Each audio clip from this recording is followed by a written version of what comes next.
Aquella noche la lluvia olía a metal. No es una frase bonita, es un recuerdo físico. El aire espeso, el cielo bajo, el zumbido de los insectos huyendo hacia la luz y ese sabor a hierro en la lengua que aparece cuando algo malo está por ocurrir. En Mérida, cuando la lluvia llega así, no refresca, aplasta. Y aplasta primero a las casas grandes, porque las casas grandes guardan demasiadas cosas que no quieren mojarse. Yo tenía una llave de marfil en la mano, pequeña, fría, con un tallado casi borrado que solo se veía si la girabas contra la lámpara. La apreté con tanta fuerza que se me quedó el dibujo marcado en la piel, como si el marfil quisiera tatuarme una advertencia. Me sorprendió verme la mano temblar. A mí, que había pasado años aprendiendo a no mostrar nada. A mí, que había practicado sonreír incluso cuando el corazón se me iba por la garganta. A mí, que había oído 1000 veces en esa hacienda que una mujer decente no se descompone, no se enoja, no acusa, no exige. Una mujer decente aguanta.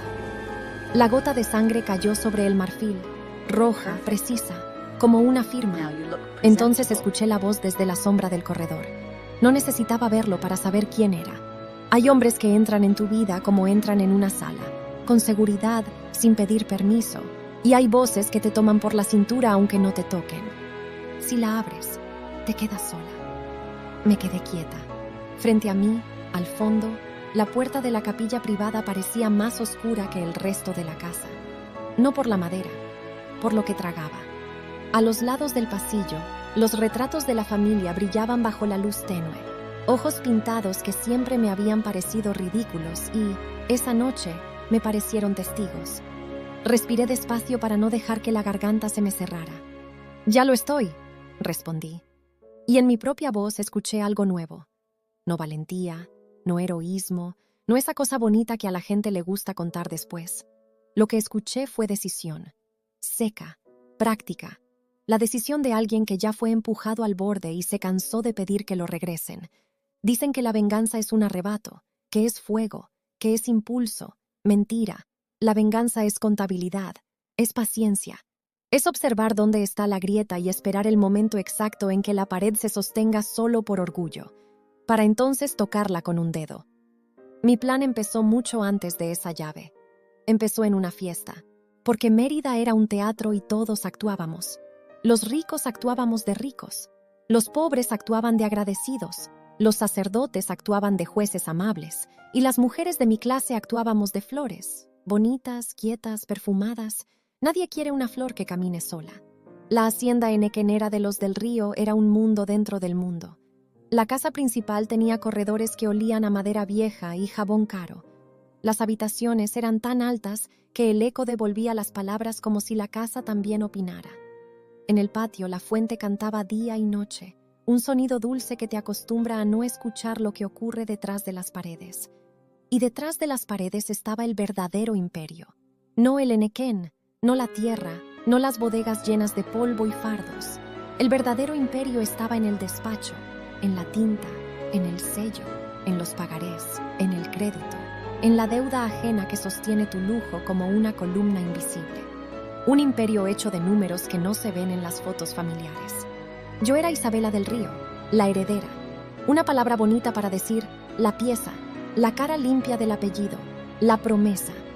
En el retrato grande del corredor, yo aparecía con vestido claro y mirada dócil, como si mi destino fuera a posar. Nadie pintó mis pensamientos porque los pensamientos de una heredera solo estorban. En una familia como la mía, las ideas se heredan por línea masculina o se guardan como se guarda una carta comprometedora, bien doblada y con llave. Mi tía, la que mandaba como si hubiera nacido con un sello de metal en la mano, me lo recordó esa noche con la delicadeza de una cadena. Isabela sonríe. A una del Río no se le nota la tristeza. Me ajustó el guante y ese gesto fue más íntimo que un abrazo, porque mi tía no abrazaba, mi tía administraba. Y no te alejes de Octavio, hoy conviene que te vean con él. Octavio. Si lo pienso con distancia, Octavio era el tipo de hombre que el mundo perdona sin examinar. Un cabello siempre en su lugar, un traje siempre correcto, una voz entrenada para sonar comprensiva, una risa fácil, la clase de encanto que no nace del corazón sino de la práctica. Me tomó la mano como si yo fuera un trofeo delicado. Se inclinó y me dijo, con ese tono de teatro que él usaba para que todos lo oyeran sin sentir que se metían: «¡Qué hermosa estás! Como si no pudieras hacer daño». Yo sonreí porque era lo que se esperaba. Sonreí porque en Mérida una mujer puede perderlo todo por una mueca mal colocada. «No sé hacer daño», respondí. Él rió, bajito, como si yo hubiera contado un chiste. Ahí estaba el primer filo. Él ya sabía algo de mí que yo aún no entendía. Él ya me veía como algo incapaz de defenderse. Y cuando alguien te ve así, te trata así, te habla así, te empuja así. El salón brillaba. Candelabros, cristal, perfume, abanicos moviéndose como alas de mariposa. Música de piano que intentaba tapar el murmullo. Ese murmullo era el verdadero baile, porque las conversaciones en una fiesta no son conversaciones, son transacciones. Tú me das información y yo te doy reputación. Tú me das una sonrisa y yo te doy un rumor. Lo escuché sin mirar. 2 señoras tras un abanico, como siempre. Dicen que la heredera no hereda, que la van a casar y ya. Y que Octavio no es tan de ella como creen. No volví la cabeza. No quise regalarles el gesto que alimenta el veneno. En Mérida, un rumor no se combate negándolo, se combate dirigiéndolo. El rumor es como el agua. Si lo intentas frenar, se encharca y pudre. Si lo conduces, riega lo que tú quieras. Seguí caminando como si no hubiera oído nada, pero lo guardé. Guardé cada palabra como se guarda una aguja. Fue entonces cuando lo vi. Al otro lado del salón, Octavio hablaba demasiado cerca con una mujer que no era de mi casa, pero se movía como si quisiera serlo. Tenía una risa rápida, una cintura segura. Lo que más me golpeó no fue su presencia, sino el adorno en su peinado. Un broche que brilló cuando giró. El mismo broche que yo había visto esa tarde en mi tocador. Eso fue lo primero que me dolió. No el engaño, no el amor. Lo que me dolió fue el control, porque el engaño, cuando ocurre en público, aunque sea sin nombrarse, no solo te quita a un hombre, te quita la posición, te convierte en chisme. Me fui del salón con la misma sonrisa puesta. El truco está en que nadie note el instante exacto en que se te rompe algo, porque si lo notan, se reúnen a ver cómo se rompe del todo. En mi habitación me esperaba un sobre con sello de lacre. Nadie toca mi tocador sin que yo lo sepa, excepto cuando quieren que yo sepa que pueden hacerlo. El perfume del papel era dulce, demasiado dulce, como si el mensaje quisiera entrar por la nariz antes que por los ojos. Abrí la carta despacio, con una calma de apariencia, porque en ese mundo el miedo no se siente, se disimula. Si quieres conservar tu lugar, no preguntes lo que ya sabes. La leí 2 veces, 3, como si el papel pudiera cambiar de idea si yo insistía lo suficiente. El sello de lacre tenía un símbolo, una palma y una espina, sencillo, elegante. La clase de firma que usan los poderosos porque creen que el buen gusto justifica la crueldad. Me quedé mirando esa palma y esa espina y sentí que alguien me observaba desde la puerta. No era un retrato. Octavio entró sin tocar, como entra quien cree que ya es dueño. «Te buscan», dijo con voz suave. «No deberías encerrarte». Le mostré la carta, no temblé, o no dejé que se notara. «¿Reconoces esto?» Por un segundo, un parpadeo mínimo, su mirada se endureció. Tan rápido que, si yo hubiera seguido siendo la Isabela de antes, lo habría perdido. Pero esa noche ya estaba aprendiendo a mirar como mira una mujer cuando entiende que su vida depende de detalles. «No», respondió. «Huele a alguien que miente», dije, y mi voz sonó extrañamente tranquila. Él sonrió con un desprecio delicado, el más peligroso porque no deja manchas. «Isabela, tú hueles a niña rica». La frase fue una bofetada sin mano. Lo vi salir como si nada, como si yo fuera un cuadro en la pared y no una persona. Me quedé sola con la carta y con una mancha mínima de tinta azul en el borde del sobre. Una mancha apenas visible, pero ahí estaba. Tinta azul como la que se usaba en los libros contables. Tinta azul como la que se usa para firmar la ruina de alguien. A la mañana siguiente, fui al despacho. La puerta del despacho siempre me había parecido más pesada que las otras. No por la madera, sino por la idea. Detrás de esa puerta se decidía todo. ¿Quién se salva? ¿Quién se hunde? ¿Quién se casa? ¿Quién hereda? ¿Quién se calla? El contador me vio entrar y se puso pálido. como si un fantasma se hubiera puesto perfume y vestido.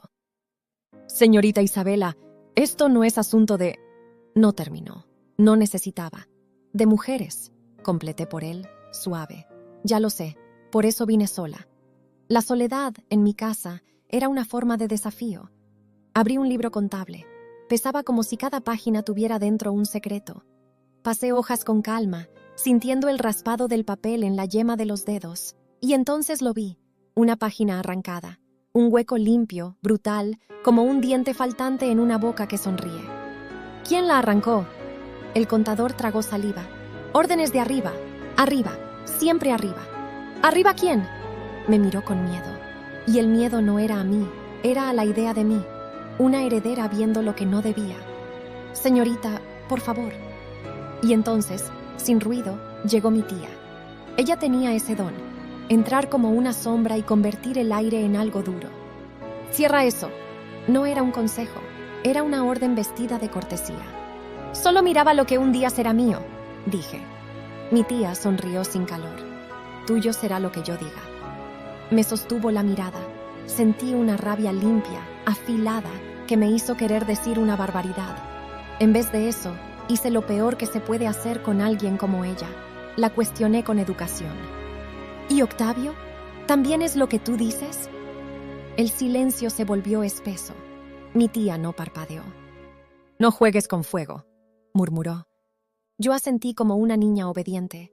Salí del despacho con la cabeza alta, aunque por dentro temblaba, porque algo en esa frase había confirmado lo que yo empezaba a sospechar. Octavio no estaba allí por amor. Octavio estaba allí por utilidad. Cuando crucé el corredor, el contador me alcanzó. Su mano temblaba. Me deslizó un papel como si fuera un pecado, un recibo de exportación, una fecha tachada, un número reescrito, una firma con tinta distinta. No pregunté. Guardé el papel en mi bolso y supe que acababa de empezar un juego en el que pregunta primero pierde. Ese mismo día, una criada vieja me detuvo en el patio. La fuente cantaba, los pájaros gritaban y sin embargo todo sonaba como si alguien hubiera bajado el volumen del mundo. «No lo vi, pero lo oí», susurró. «Y lo que se oye también mata». Me entregó un paquete envuelto en tela. Algo que enterraron sin tierra. Abrí el paquete y encontré una fotografía. Estaba manchada, quemada en un borde. En el centro, Octavio sonreía, pero el borde recortado dejaba un vacío. Alguien había sido arrancado del encuadre, como se arranca una prueba. Me quedé mirando ese vacío y sentí un frío extraño. A veces, el culpable no es el que está, es el que falta. Empecé a ir al club más seguido, no porque me gustara, porque ahí se compran y se venden reputaciones como se compra y se vende azúcar, y yo necesitaba entender el precio de la mía. Entraba con la cabeza alta. Las miradas se pegaban a mí como humedad. «Qué valiente», decía una. Después de ciertas historias, yo sonreía. «¿Historias? Yo solo escuché rumores». «Ah, entonces no es cierto», decían. «¿Qué cosa?», respondía yo, y las dejaba en el aire, colgando de su propia maldad. Aprendí a hablar sin decir. Aprendí a preguntar sin parecer que pregunto. Aprendí a provocar sin levantar la voz. En esa ciudad, la peor violencia se hace con una frase amable. A la salida, un periodista joven dejó caer un telegrama por accidente. Lo recogí antes de que tocara el suelo. Sus dedos rozaron los míos. «Perdón», murmuró. «A veces, las palabras se rompen». Tenía ojos inquietos, de los que han visto demasiado para su edad. No era de mi círculo, pero se movía cerca del círculo como quien busca calor, o como quien busca una historia. Ya en mi habitación, bajo la lámpara, recompuse el telegrama. Palabras recortadas, desordenadas, un mensaje oculto dentro de otro, como si alguien tuviera miedo de escribirlo completo. Cuando lo armé, la frase me heló. «Capilla, no abras. Él no te ama. Firma, sangre». Me quedé mirando el papel. Sentí que la casa respiraba conmigo, y me di cuenta de que alguien en algún lugar estaba jugando conmigo, pero también quizá advirtiéndome. Esa noche Octavio insistió en verme. Apareció con su sonrisa lista, como una máscara limpia. «Te estás imaginando cosas», dijo. «Entonces explícame el broche». Se rió. Su risa fue la de un hombre que cree tener ventaja. «Isabela, ¿Quieres ser esposa o detective? Esa frase me marcó más que cualquier infidelidad, porque fue ahí donde entendí la estructura. En mi mundo, una mujer no puede querer saber. Una mujer solo puede querer obedecer. Y si quiere saber, la castigan con burla, con rumor, con reputación. Cuando Octavio se movió, vi algo caer de su bolsillo, un anillo. Lo recogí antes que él. Pesado, caro. Dentro una inscripción. Para M. No era para mí. Y lo curioso fue que eso no me rompió. Me aclaró. Lo guardé sin que él lo notara. O tal vez lo notó y no le importó. Porque los hombres como Octavio creen que una mujer enamorada no se atreve a guardar pruebas. Creen que una mujer enamorada siempre guarda perdones. Al día siguiente fui al cuarto de costura, un lugar que los hombres no respetan porque creen que ahí solo se hacen dobladillos. No entienden que ahí se arreglan vidas. La modista vio el anillo y bajó la mirada. Señorita, ese anillo no es para usted. Lo sé, respondí. Por eso lo guardo.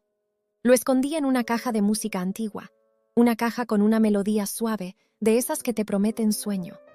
Debajo del mecanismo había un hueco perfecto para una nota doblada, un papel pequeño, una confesión.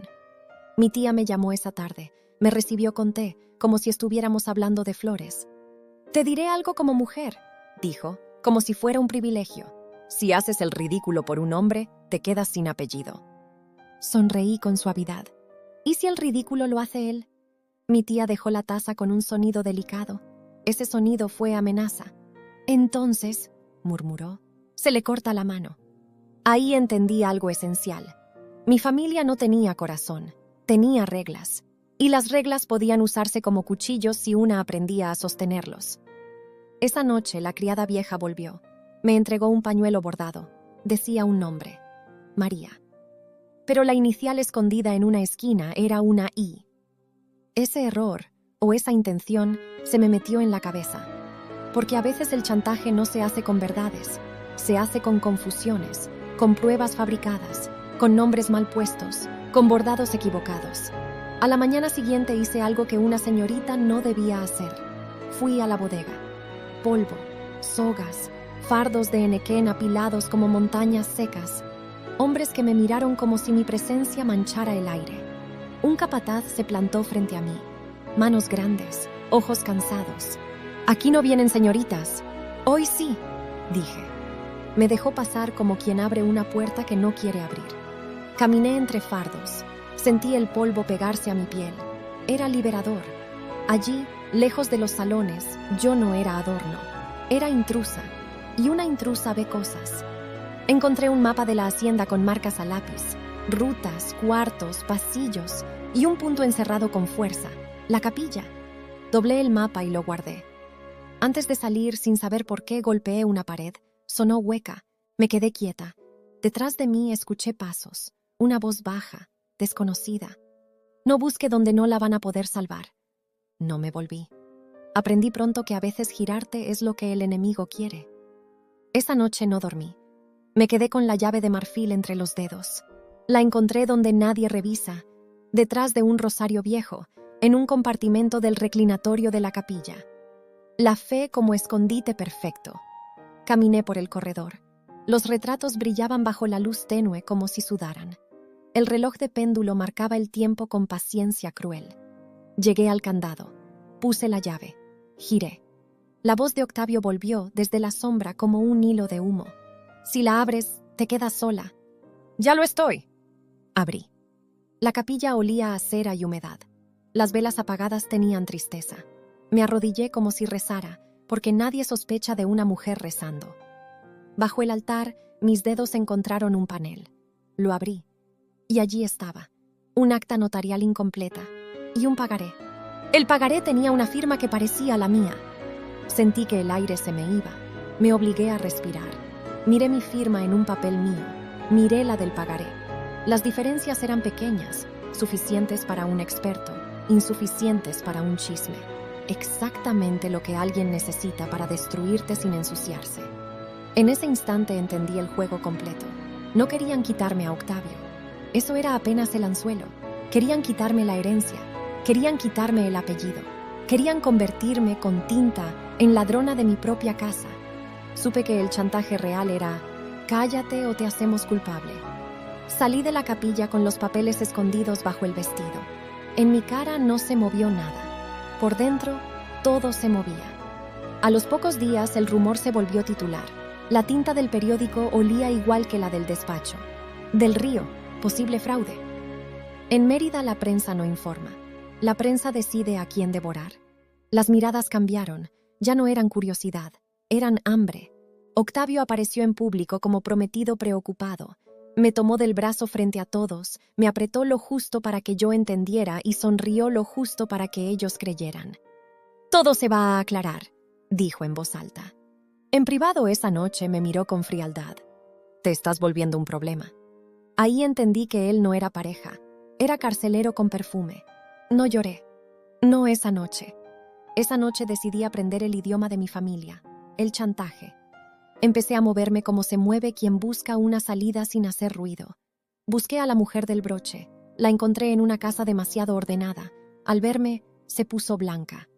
«No quería...» empezó. «En Mérida nadie quiere», le dije. «Todos hacen». Ella temblaba. Tenía miedo, pero no de mí, de algo más grande. «Octavio dijo que usted ya sabía». «Octavio dice muchas cosas para sobrevivir». Se le rompió la voz. «No fue idea de Octavio, fue de su familia». La frase me cayó como un balde de agua helada. Mi familia, claro. Octavio era el rostro bonito, la herramienta, el puente.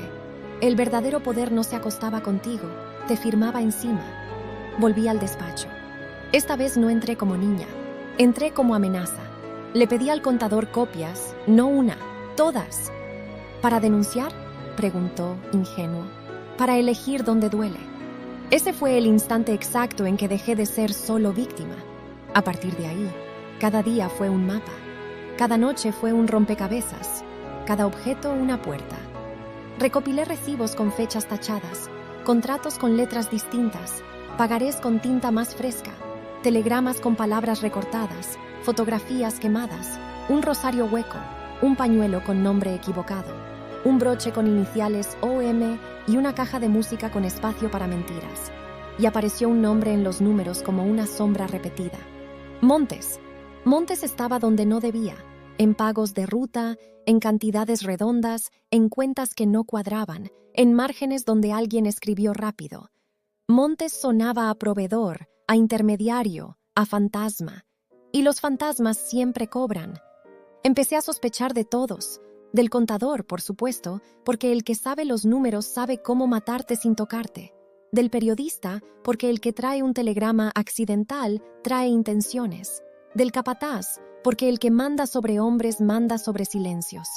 De la mujer del broche, porque la culpa suele esconderse bajo perfume. Incluso del sacerdote, porque en una ciudad pequeña la confesión es otra forma de archivo. Me obligué a no elegir culpable pronto. Mi familia había vivido años de engaño. Yo no iba a resolverlo en 2 noches de rabia. La oscuridad empezó a volverse más concreta cuando encontré el sello. Una tarde, sin querer, o con esa intuición que aparece cuando ya no confías en nadie, vi en el escritorio de mi tía un sello de metal, pesado, gastado por uso, y en el sello, la palma y la espina. Me quedé helada. El mismo símbolo de la carta perfumada. El mismo símbolo que había olido a amenaza desde el primer día. Ese fue el momento en que la historia dejó de ser un romance podrido y se volvió un pacto familiar. Mi tía no quería corregirme, quería borrarme. Y yo, que durante años había buscado su aprobación como una niña, sentí una cosa nueva. Asco. El asco es útil. Te limpia el amor que te hace débil. A partir de ahí, mi estrategia se volvió más fría, más lenta, más precisa. Decidí que si iba a caer, no caería sola, y si iba a vivir, viviría con mi apellido intacto, aunque el imperio se quedara sin paredes. Me acerqué al sacerdote, no me reí, no puse cara de detective. Fui como lo que mi ciudad entiende, una mujer devota y quebrada. Me arrodillé, dejé que mi voz temblara un poco. Le dije cosas a medias, le dije palabras que juntas formaban un monstruo, pero separadas parecían solo dolor. Me quieren culpar, susurré. Dicen que firmé, pero yo no firmé. Y hay un sello que yo no conocía. El sacerdote respiró hondo. No puedo decirte qué pensó, pero vi en sus ojos que entendía más de lo que pretendía. Cuando salí, supe algo. Incluso la iglesia, en mi familia, era herramienta. Y si ellos la usaban, yo también podía. Hablé con el periodista otra vez. No le pedí ayuda. Lo dejé creer que era su idea. Le dejé oler la historia. Los hombres como él creen que cazan cuando en realidad siguen el rastro que una mujer les pone. Lo vi emocionarse con palabras como fraude, doble contabilidad, escándalo, hacienda. Le di migajas, no pruebas, migajas. Porque una prensa hambrienta es útil, pero si le das todo, te devora a ti también. Luego fui al capataz, esta vez con zapatos que no me importó ensuciar. Lo encontré al borde de la bodega, viendo cómo cargaban fardos. Le hablé sin amenaza. Le hablé como se habla a un hombre que sabe cosas, pero no se siente seguro para decirlas. ¿Quién entra de noche a la capilla?, pregunté, como quien pregunta por el clima. Él me miró como si yo fuera un problema. Luego bajó la mirada. Esa bajada de mirada es donde se esconden las verdades. Gente con permiso, dijo. ¿Permiso de quién? Silencio. De la casa, respondió, y su voz tembló apenas. La casa, siempre la casa, como si la hacienda tuviera voluntad. Empecé a entender la red. Enequén y exportación eran la cara.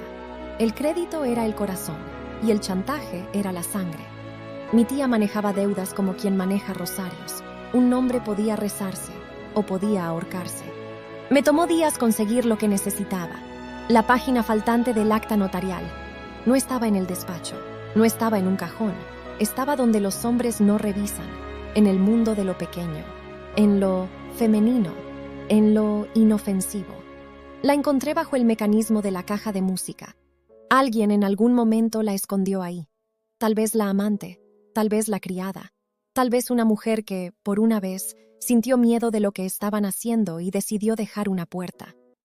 La página completaba la historia y era peor de lo que yo esperaba. Había doble contabilidad, había pagos a nombres falsos, había rutas alternas, había montos redondos que olían a soborno, había créditos inflados y garantías extrañas. Había mi nombre colocado como garantía, mi nombre usado como herramienta, mi firma convertida en trampa.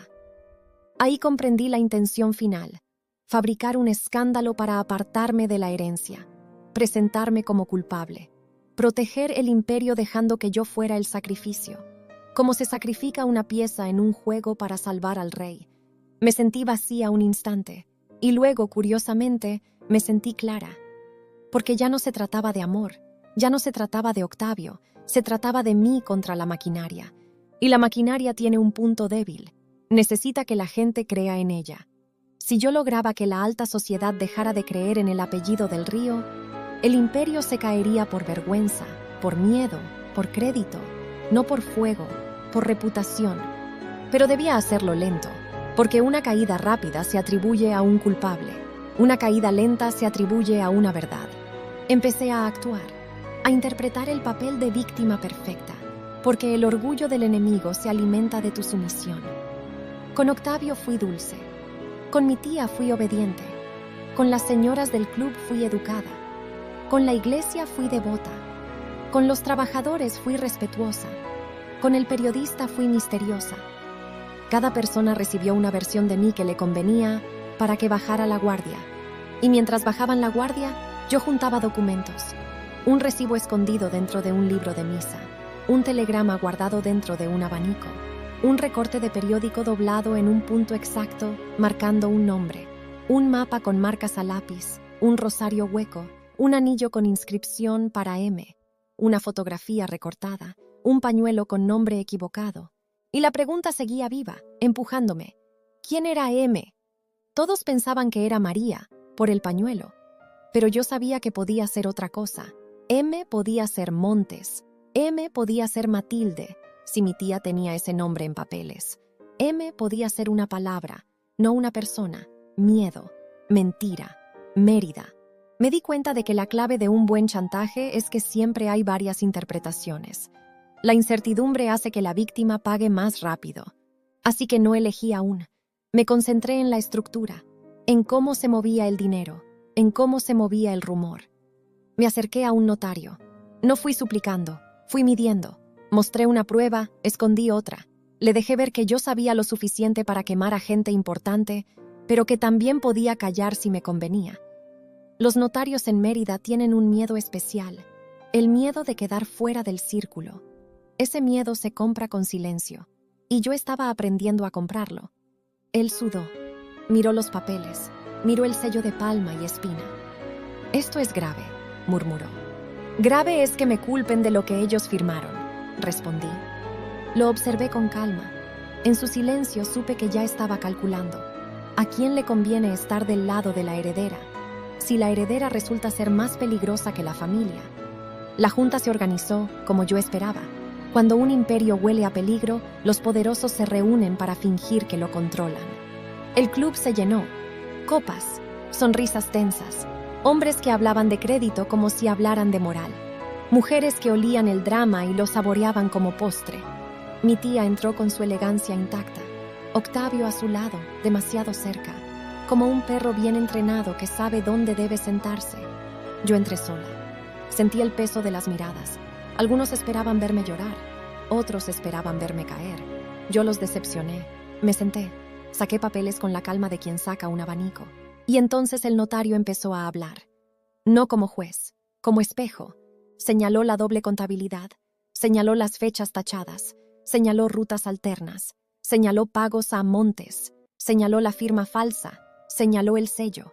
Vi cómo el aire cambiaba, cómo el murmullo se volvía silencio, cómo la vergüenza empezaba a caminar por el salón como una sombra.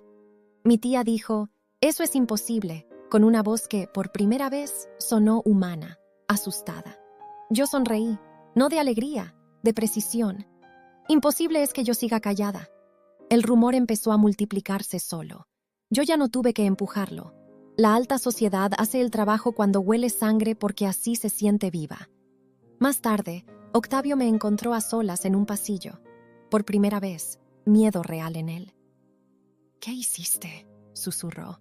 Lo miré como se mira a un extraño. «Lo que tú me enseñaste, sobrevivir». Él apretó la mandíbula. «Te vas a quedar sola». Me sorprendió que siguiera creyendo que esa frase era un castigo. Esa era la frase que me había mantenido en jaula. «Mejor sola», respondí, «que decorada». Y entonces volví a la capilla. Mi tía estaba allí.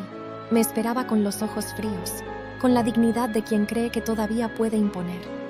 «¿Crees que ganaste?». Respiré el olor a cera. Miré el altar. Miré el hueco donde encontré mi condena. «No», dije. «Creo que usted perdió». Ella levantó el mentón. «Yo hice lo necesario. Octavio era útil. Tú eras sentimental». La frase fue una cuchillada limpia. «Usted creyó que me rompía», respondí, y mi voz salió suave. «Pero me enseñó exactamente cómo funciona esta casa». Mi tía me miró como si yo fuera un espejo que no le gustaba. «Te rompí para que no heredases», confesó. «Te rompí para salvar el imperio». La vi por primera vez, no como tía, no como autoridad, no como monstruo. La vi como mecanismo, como alguien que cree que la sangre es propiedad. «Usted me rompió», dije despacio, y me dio justo lo que necesitaba, rabia. No te diré que fue un momento de triunfo, fue un momento de nacimiento, porque ahí entendí lo irreversible. Ya no iba a volver a ser la mujer que pide. La caída del imperio no fue con fuego, fue con reputación. Los socios se alejaron, los acreedores apretaron, los periódicos olieron sangre. El crédito empezó a temblar, y cuando el crédito tiembla, la riqueza se vuelve humo. Mi familia intentó culpar a otros, intentó ofrecer cabezas pequeñas para salvar la grande, intentó negociar. Pero el rumor ya estaba suelto, y un rumor suelto, en Mérida, no se vuelve a encadenar. Octavio intentó irse, intentó salvarse, intentó decir, yo no quería. Yo lo dejé hablar, lo dejé excusarse, porque lo más humillante para un hombre como él no es caer, es descubrir que sus palabras ya no sirven. En Mérida nadie quiere, le dije al final. Todos hacen. Y me fui. A veces me preguntan si lo mío fue justicia o crueldad. Me lo preguntan como si hubiera una respuesta limpia, como si una mujer en 1923 pudiera permitirse una moral perfecta. Yo a veces también me lo pregunto, sola, cuando la casa está en silencio y la lluvia vuelve a oler a metal. Porque sí, me quedé sola, pero no como amenaza, como elección. Y aprendí algo que no enseñan en las fiestas. El mundo perdona muchas cosas, excepto a una mujer que aprende a pensar. Ahora dime tú, con todo lo que te conté y con todo lo que todavía guardé en mis cajones, ¿fui una víctima que por fin se hizo justicia o un monstruo que mi familia fabricó para no verme heredar? Te leo. No dormí esa noche, no porque el miedo me mantuviera despierta, aunque lo hizo, sino porque la casa empezó a hablarme de otra manera. Cuando una mentira se instala en una familia rica, no se queda quieta. Se mueve por los pasillos, se mete en las paredes, se esconde en los objetos, y de pronto todo lo que antes parecía decorado empieza a parecer evidencia. Me senté frente a la caja de música con el anillo dentro. Escuché su melodía suave y me dieron ganas de reírme. ¡Qué absurdo! Una canción para dormir guardando un secreto que podía matarme socialmente. En mi casa, lo delicado siempre servía para cubrir lo brutal. Afuera la lluvia seguía, pero más fina, como si alguien hubiera cambiado la violencia por insistencia. En Mérida, la insistencia es peor. Te desgasta.